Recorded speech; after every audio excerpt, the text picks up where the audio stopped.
This interview is with Pam Fish. Pam is the chairman of NAWG, the National Writers Association Groups, which has Denise Robertson MBE as its president, alongside patrons such as Lord Fellows, Gillian Cooper and Carol Ann Duffy. I start by asking Pam when and how NAWG began, how it's grown over the years, and the yearly Festival of Writing, which happens in August. If you'd like to find out more about the National Association of Writers Group, NAWG, please go to www.nawg.co.uk.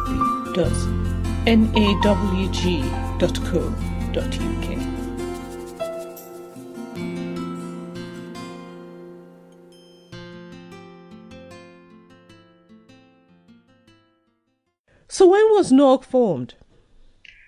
In 1995, it was quite a casual affair because Denise Robertson was running a workshop for Biddick Writers Group. Who's Denise Robertson? Denise she was at that time running workshops and giving out her expertise as a writer. And she is a full-time writer. And at the moment, she is the agony aunt for Granada Television's This Morning. Oh, and nice. She supported us a lot, especially in the latter years since I've taken over. And when and how did the original idea for NAWG come about? Well, as I say, she went to this workshop run with the Biddick Writers Group, and she told them she was disappointed at the way they were being treated, and that also she was struck as to how the groups were unaware that there were other groups around. You know, they were unaware of each other's existence. And one of the people at that talk, Brian Lister, it sort of got him thinking, maybe we could do something about it. And what did he do?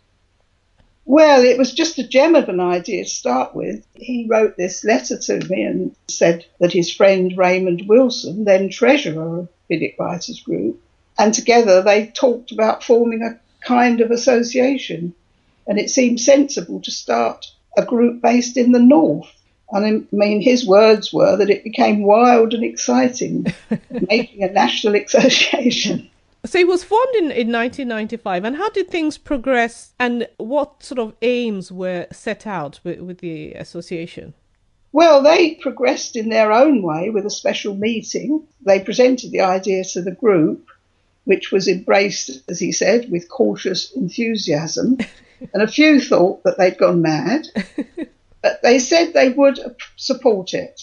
And they assessed the names and addresses of around 500 writing groups from the 13 regional arts councils, which are still in existence and do still have details of writing groups. Well, they very boldly contacted them all, asked them to register their interest for the sum of £1, and they kept Denise Robertson informed of their intentions and progress, and she very generously paid for the postage, which was marvellous because it was like they were able to, without hesitation get on with this job. Yeah. And it worked. And they got a good response. They drew up a constitution, which I believe is very similar to the one that we have now. An executive committee was formed. And because the association started with the Biddick Writers Group, the officers of that group formed the first executive committee, namely, as I told, reading from the letter, I'm afraid, but it was Betty Berentham-Fell, chairman, Brian Lister, secretary, Raymond Wilson, treasurer, Jack Orell, publicity. And they then sent out to all groups who'd registered to join. So when did you get involved with NAWG? Well, after retiring and moving to Peterborough, I sought out talks and workshops concerning creative writing. I decided I was going to become a writer. I mean, that's not anything it was just that I was retired. I've always written. I've got diaries dating back from when I was 9. Wow. And so I've masses of information. I just wanted to learn to do it properly. So I found workshops which ran occasionally by a group of Peterborough writers. And at one such meeting, I met writer tutor Tim Wilson, who suggested that I might join creative writing classes. And it just sort of followed on. He was very encouraging. I declared myself a writer and started writing my first novel. Good. And so was brave enough then to think, oh, well, I'll go and join other writers. So I attended one of the NAWG festivals in Durham. I went all on my own, very nervous, but I was treated like a real writer and I was hooked. And so in 2002, I joined NAWG as an associate member. And then how did that lead on to you being the chairman at this point? I'm not really sure. It just sort of everything grew. I joined the committee in 2005. I'm a doer, and once I've joined something, I like to find out what's happening. And so I joined the committee, and I had quite a pleasant time for a few years. Circumstances led me to leave, but then when NAWG was beginning to change hands, change leaders, change everything, I was invited to go back. And that was, I'm trying to think, it was 2010. Shows my age if I keep saying 90. 2010. I then joined the next committee and I became membership secretary. That was when Nicolette Ward was the chairman. So, I just kind of crept into the committee for a second time. And at this time, I realised that there was quite a lot more that I could do for NAWG. Things got a little bit, the committee that we had at the time was finding it difficult to manage. The money got very low, and my previous life was running my own business. And I just said, hang on, this isn't being run properly. Mm-hmm. And I got bossy about it and said, I can do better. But it was do or die. It really was. If I hadn't taken over, I believe it would have collapsed. I'm not sure. That's about a little bit big-headed, I know. No, it is not, I don't think. It was just that it's one of those occasions. And I mean, I suppose if I hadn't stepped forward, somebody else would have. And I suppose they'd have done perhaps just as good a job. I've no way of knowing. But I couldn't stand back and see such a lovely organisation with all these beginnings and the way it had come along, kind of like collapsing through apathy. And how have things changed since you've taken over? Greatly. I mean, we have money in the coffers. Unfortunately, the first thing I did was made huge money saving. I sound like the Chancellor of the Exchequer. I made huge money saving things. I cut down on various, I mean, it was nobody's fault, but nobody was really considering how much money was being spent, for example, on printing, the magazine or little bits and pieces that when people are doing this part-time, they don't think about. And I just sort of swept through and cut all sorts of things so that we were saving money. And this involved putting the membership up. It hadn't been put up for years. And it's only £40 a year now for a group, which is not at all exceptional because they get all sorts of things sent by the post. And that's our biggest expense at the moment.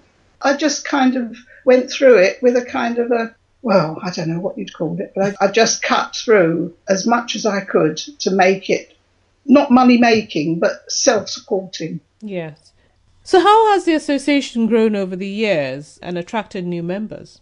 Well, it's always been my personal aim to actually get out there and meet more people. I just felt that beforehand that wasn't happening enough. And so I've got this, what you call spreading the word programme. And we visit writing groups, let them see us, the committee, in the flesh, often taking with us a tutor. And that was never done before. We feel that anything that's different, I consider growth. And our membership has actually stayed about the same. We've lost some, we've gained some. But doing more things for members is how I see growth. And as I say, we have the long-standing commitment to running the free writing groups, which this is one of the benefits for members, and they're very much used. We have a lot of people entering them, and this ends up at our famous festival, and they come and get their trophies. So we've got this long-standing commitment to that. We encourage members to have a feeling of belonging, and we're continually changing the categories. We actually ask members what categories they would like rather than just sitting there and saying you've got this, this and this. So I suppose the whole thing I'm trying to get across is that we are now trying to get more associated with the members rather than being a committee sitting a little bit far away. We try and go down, ask them what they want, and actually do what they want.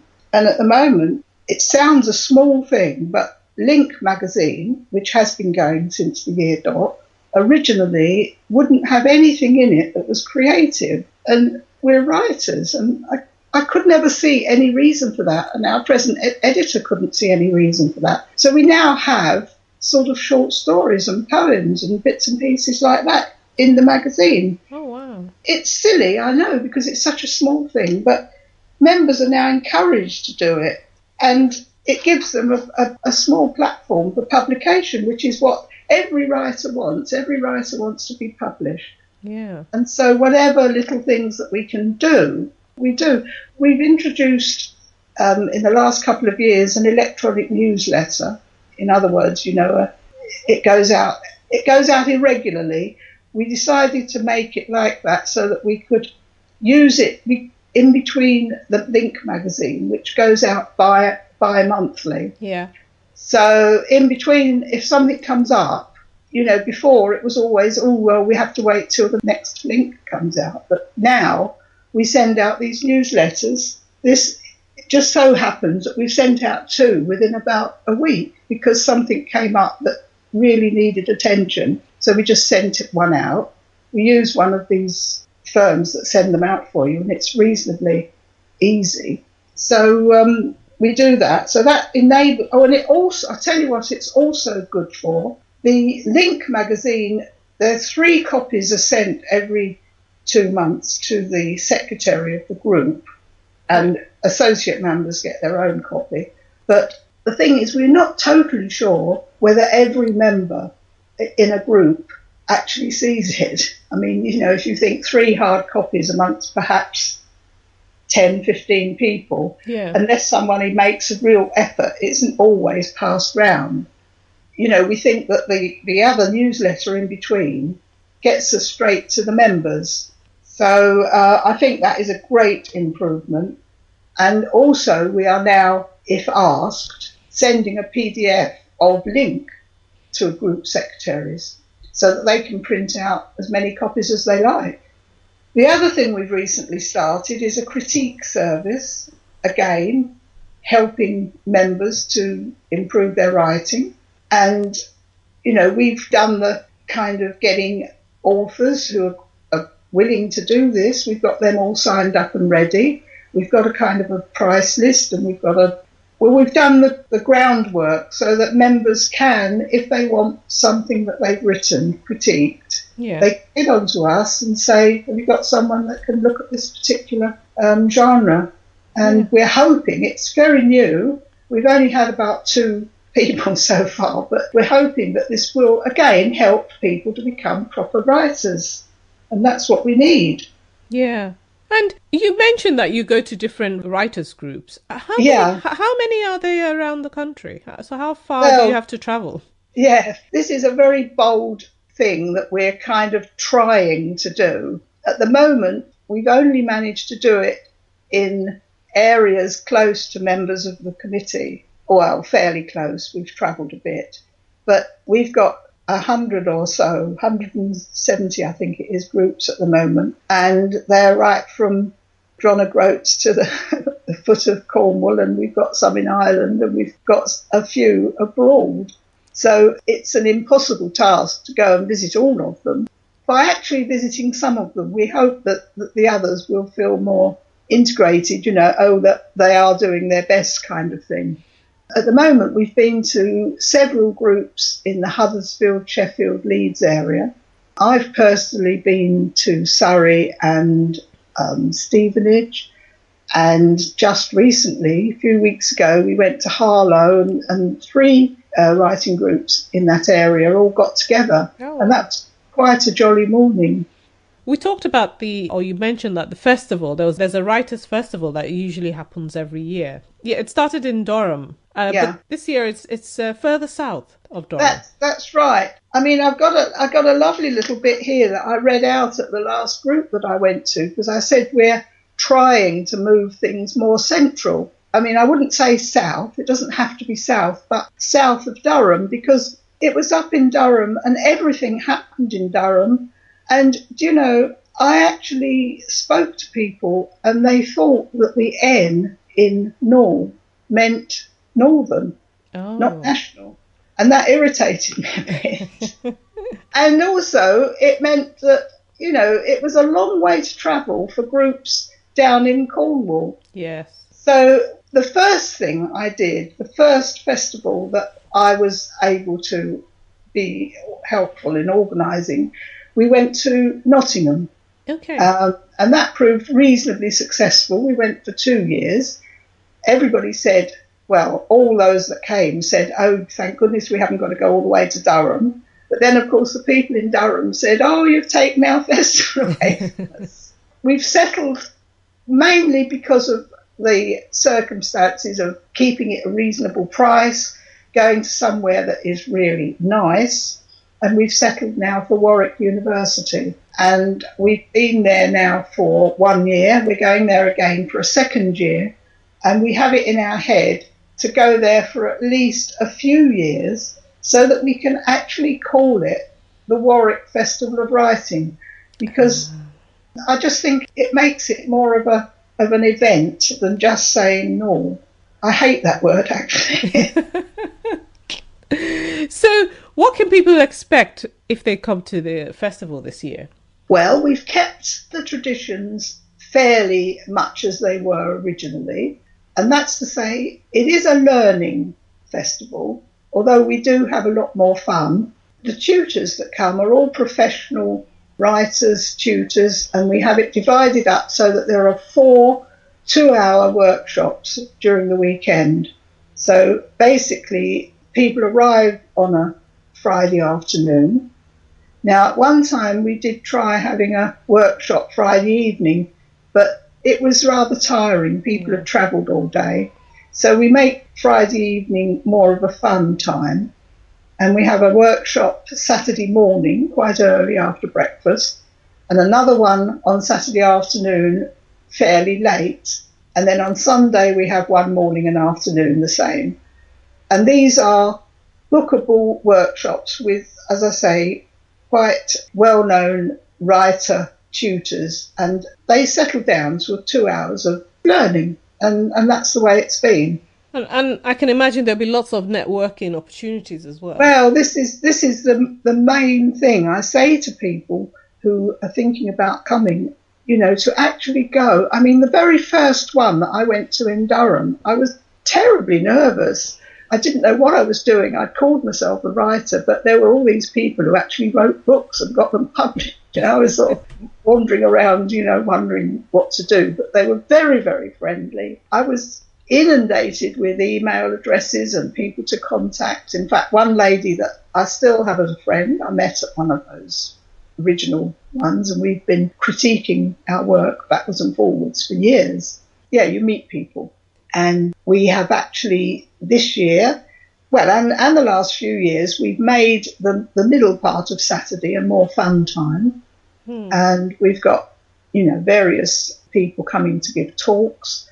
We have a little area where people can sell their books.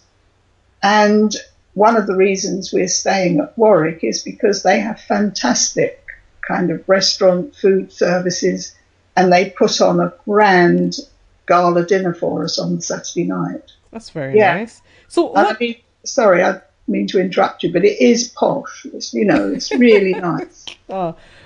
So when is the festival usually held? Well, it's always the next weekend after the August bank holiday, and this year makes it the 29th to the 31st of August. Well, I hope you all have a good time. And anyone listening who's thinking it's going to be a great opportunity to network and to actually get some education from the lovely people who are coming to deliver some workshops. And how can people find out more information about the festival? Well, all of this information is on our website, which is www.nawg.co.uk. But I always tell people, because I'm the boss, email me. And my email address is pamfish, all one word, @ntlworld.com. And I will send you a brochure. And that goes for every year. You know, come to me and I'll send you a brochure, and you'll find all the bookable workshops, the optional talks, and all sorts of things that are going on. And so that's the way to go. Well, thank you very much for talking to me, Pam, and hope you have a great festival this year. I hope everybody enjoyed hearing about this. The main reason was to just let people know that we're still alive. Okay, take good care then. Bye. Bye-bye. Thank you.